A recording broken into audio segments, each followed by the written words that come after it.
fait, je suis doctorante en sociologie à l'Université de Caen et il s'agira pour moi, dans cette communication avec vous, de montrer le coût de la double injonction à la carrière et à la maternité pour les femmes qui sont confrontées à l'infertilité de leur couple et qui suivent des protocoles d'assistance médicale à la procréation. Donc c'est le cœur de mon sujet de thèse. La dissymétrie de la prise en charge par les services d'AMP des deux membres du couple crée en effet de vives tensions pour les femmes salariées qui sont suspendues à un contrôle biomédical de leur corps qui contrevient, on vient de le rappeler, à la disponibilité et à l'implication censée s'afficher sur le lieu de travail. À partir des premiers résultats de ma recherche doctorale en sociologie, sur l'articulation pour les femmes entre vie professionnelle et engagement dans des parcours d'assistance médicale à la procréation, je voudrais montrer à quel point ces femmes sont au bout du compte bien loin d'être assistées. Alors, je commencerai par décrire brièvement la gestion de la contrainte temporelle qui est spécifique à la prise en charge médicale du corps reproducteur des femmes. Et puis, c'est ce qui me permettra dans un second temps de repérer comment les demandeuses d'AMP perçoivent le sacrifice en temps qui leur est demandé pour questionner l'articulation entre les exigences productives inhérentes au monde du travail et les exigences reproductives qui sont, elles, inhérentes au parcours d'assistance médicale à la procréation. Alors, commençons. La charge corporelle et mentale liée à la production d'enfants médicalement assistés est réservée aux femmes. Rien de vraiment étonnant à cela si l'on considère la véritable asymétrie institutionnelle qui entoure la prise en charge du sexué féminin et du sexué masculin dans le champ médical. Les femmes sont socialisées à devenir mères et à prendre au sérieux la surveillance médicale de leur corps reproducteur. Les hommes, quant à eux, sont davantage considérés, tant par le corps médical que par les démographes, en matière de santé sexuelle et de santé génésique, bien plus que de santé reproductive. Les centres d'AMP rentrent donc, avec la caution de la société entière, dans une logique de maîtrise du corps des femmes, sans se soucier des contraintes professionnelles de leurs patientes, qui sont censées privilégier leur désir d'enfant à tout le reste. Mais en quoi l'articulation entre travail productif et reproductif, dans le cadre d'une AMP, relève-t-elle d'une véritable gageure, fragilisant trop souvent les salariés sur le marché du travail, donc les salariés EES bien sûr. Les protocoles de fécondation in vitro sont très contraignants pour les femmes. Multiples consultations dans les services d'AMP durant la période de stimulation ovarienne, tous les 2 jours environ, quand il s'agit d'une fécondation in vitro, à des horaires peu compatibles avec la réalisation d'une activité professionnelle. Piqûres, prise de sang, échographie durant 1 mois environ jalonnent le quotidien des patientes. Ce quotidien est dès lors suspendu aux réactions hormonales d'un corps, monitoré par les gynécologues et les biologistes qui ne se soucient pas des contraintes du travail.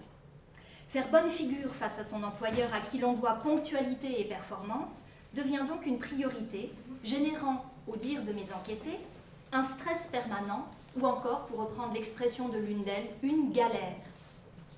Les fréquents retards au travail dus aux multiples rendez-vous médicaux et aux déplacements chronophages qu'ils impliquent, les absences intempestives pour 1 heure ou 2 ne requérant pas d'arrêt maladie, exposent l'infertilité de leur couple, leur état corporel et devient une source d'intrigue au travail. Qui plus est, la fatigue physique et psychologique plonge ces femmes dans un état de vulnérabilité incontestable qui les expose dans un espace qui se veut compétitif au jugement critique de leur entourage professionnel. C'est que le comportement individuel face aux maladies est surtout révélateur aux yeux des autres du rapport de l'individu à son travail. Et je reprends les propos d'une de mes enquêtées, Mathilde, 32 ans, cadre supérieur dans une banque d'investissement, qui nous dit la chose suivante. Physiquement, c'est difficile, mais c'est surtout moralement. L'organisation, c'est horrible. Expliquer aux gens, désolé, je vais arriver tard, désolé, j'en ai pour 1 minute, je reviens.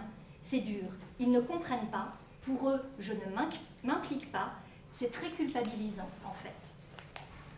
La gestion de ces temporalités et injonctions contradictoires expose donc ces femmes, qu'elles le veuillent ou non, aux reproches éventuels de leur employeur et aux collègues, et ce, malgré l'attachement qu'elles portent à leur travail, soit comme ressource économique, soit comme source d'épanouissement et de réalisation de soi, et à la conscience professionnelle dont elles témoignent pour préserver ce travail. Certaines, pour éviter toute critique, tout reproche, programment leur fécondation in vitro sur des périodes de congé, ou alors jouent avec d'éventuels RTT, comme on dit, comptent sur la bienveillance de leurs collègues avec lesquels s'arranger. D'autres, n'ayant pas toujours cette souplesse organisationnelle, se retrouvent acculés à se justifier face à des critiques peu amènes de leur hiérarchie, comme Sonia par exemple, 38 ans comptable, qui, exaspérée par les remarques de son patron, finit par démissionner.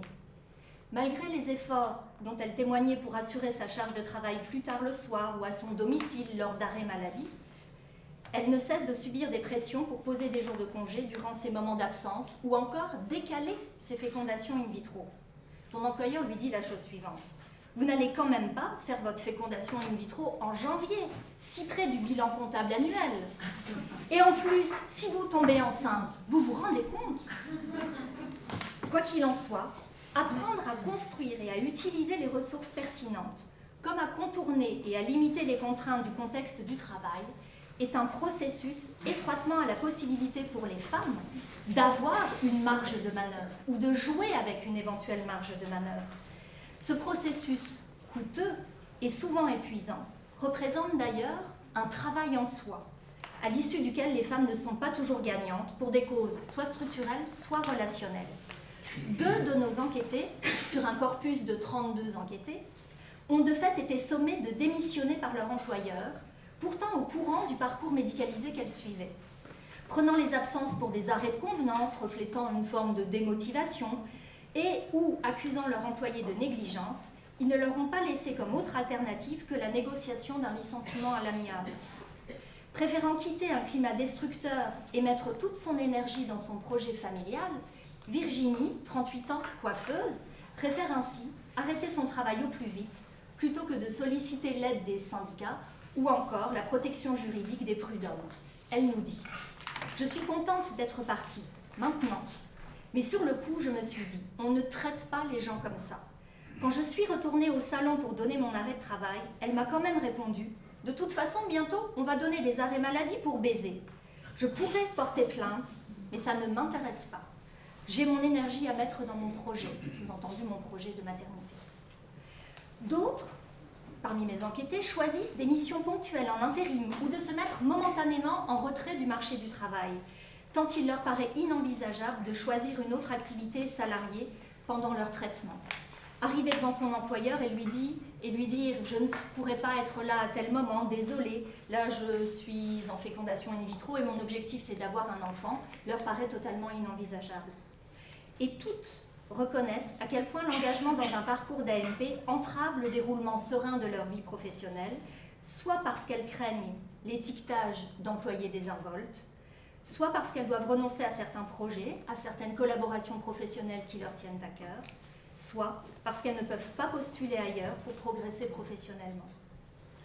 Ainsi, la division sexuée du travail reproductif dans l'AMP a-t-elle davantage d'implications pour les femmes que pour leurs conjoints, qui sont, au bout du compte, très peu sollicités par le corps médical, et donc très peu gênés dans le maintien dans l'emploi ou dans leur carrière. Venir seuls réaliser leur prise de sang, leurs échographies ou tout autre examen va d'ailleurs de soi pour la majorité de nos enquêtés, pour leurs conjoints aussi, et encore plus pour le corps médical. Cette disponibilité du corps des femmes, qui est requise par les protocoles d'AMP, objective la prégnance de représentations favorisant la naturalisation de qualités dites féminines. Une temporalité basée sur le rapport à l'autre et à l'engagement dans la durée valorise pour les femmes responsabilité, dévouement, patience, souci de l'autre, qualité déterminante d'ailleurs pour le respect d'un protocole de fécondation in vitro. Voilà qui révèle la construction temporelle d'un système de genre et, au bout du compte, les tensions générées par l'articulation entre la sphère de la production économique propre au travail et celle de la reproduction médicalement assistée rappellent de manière exacerbée que leur inscription simultanée dans des espaces-temps différents, aux contraintes souvent contradictoires, fait peser sur les femmes la responsabilité de la synchronisation et de la gestion quotidienne matériel et idéal, des rythmes temporels de l'ensemble de leurs proches. Alors, effectivement, le constat pourrait s'arrêter là. Il me semble quand même qu'il y a des variations à faire intervenir, des contrastes parmi les salariés qui ne voient pas tout ce sacrifice de temps occasionné par les traitements d'AMP exactement de la même manière. Alors, je vais effectivement passer vite puisque le temps m'est compté. C'est vrai que tout souligne que ces traitements pour fécondation in vitro finissent par occuper toute leur pensée, par être envahissants. Mais malgré tout, on peut voir des disparités dans ce rapport au temps et ce rapport au temps de l'attente, puisque finalement c'est toujours cette idée d'attente qui revient. On attend d'être en traitement, on attend la venue de l'enfant, on attend. Alors comment est vécue cette attente? Lorsque le travail est considéré comme une sphère susceptible de garantir épanouissement et réalisation de soi, lorsque l'attachement à la vie professionnelle se définit en termes identitaires, les femmes de mon corpus, professeurs, ingénieurs ou cadres supérieurs, n'associent pas nécessairement cette attente à du temps perdu, à un temps suspendu. Elles sont occupées à des tâches professionnelles qu'elles décrivent comme stimulantes et elles sont soucieuses de leur carrière et du coup le travail est vraiment pour elles une source de reconnaissance essentielle. Loin de se transformer en attente passive, la disponibilité requise par les traitements médicaux est du coup considérée non seulement comme un élément perturbant la bonne tenue du travail et des objectifs à réaliser, mais plus encore comme un élément à invisibiliser totalement, c'est-à-dire qu'elles ne parlent pas de leurs traitements médicaux sur leur lieu de travail, jusqu'à ce qu'elles se retrouvent acculées la plupart du temps à le faire à cause de reproches professionnels. Mais dans un univers où la carrière se construit toujours au masculin neutre, le maintien de cette frontière étanche entre vie privée et vie professionnelle est quelque chose à quoi elles tiennent particulièrement et elles ne veulent pas être prises en pitié sur leur lieu de travail tant elles valorisent finalement cette réalisation professionnelle. A contrario, les femmes les moins qualifiées de mon corpus, qui en l'occurrence se retrouvent être caissières, femmes de ménage ou employées, si elles sont attachées à leur travail pour les ressources économiques qu'il apporte, reconnaissent à quel point elles se projettent bien davantage dans la maternité que dans la vie professionnelle. Du coup, elles acceptent de se mettre peut-être dans une situation de dépendance par rapport à leur conjoint, puisque si elles arrêtent de travailler ou si elles se mettent en intérim ou si elles décident momentanément finalement de trouver des aménagements dans la sphère professionnelle, ça n'est qu'au prix d'une dépendance accrue à l'égard de leur conjoint. Mais elles assument ce coût, elles le revendiquent, car pour elles, la maternité est un espace de réalisation de soi, auquel elles tiennent coûte que coûte. Ce que je dirais en conclusion, c'est que finalement, si tout... Pardon ? Vous avez 3 minutes. Ah, 3 minutes bah, du coup, j'ai eu tellement peur de ne pas conclure que j'accélère trop les choses. Donc oui, ce que je dirais pour conclure, c'est que souvent on parle des parcours d'assistance médicale à la procréation comme de parcours du combattant. Ce que je dirais moi plus précisément, c'est que c'est un parcours de la combattante. Et que, en l'occurrence, si toutes les femmes de mon corpus soulignent à quel point le fait de traverser ces parcours d'AMP les a éclairées sur les priorités qui sont les leurs, dans l'articulation entre travail et maternité. Toutes gagnent en réflexivité, mais toutes ne gagnent pas en autonomie. Cela dit, ça n'est pas réellement une surprise. Mais on voit à quel point les vulnérabilités de certaines sont accrues par ces traitements. Elles se mettent en porte-à-faux face à leur employeur alors qu'elles sont déjà les plus vulnérables sur le marché du travail pour certaines. Elles n'osent pas dire non au corps médical. Alors que, par exemple, les plus diplômés de mon corpus n'hésitent pas à dire clairement au médecin je vais programmer ma fille durant telle période parce que là j'ai un projet professionnel auquel je tiens et il est hors de question que vous me sapiez ma vie professionnelle. Donc on voit bien finalement les disparités se creuser parmi les enquêtés et finalement celles qui sont déjà vulnérables sur le marché du travail se voient dans une position encore plus vulnérable. Voilà. Merci.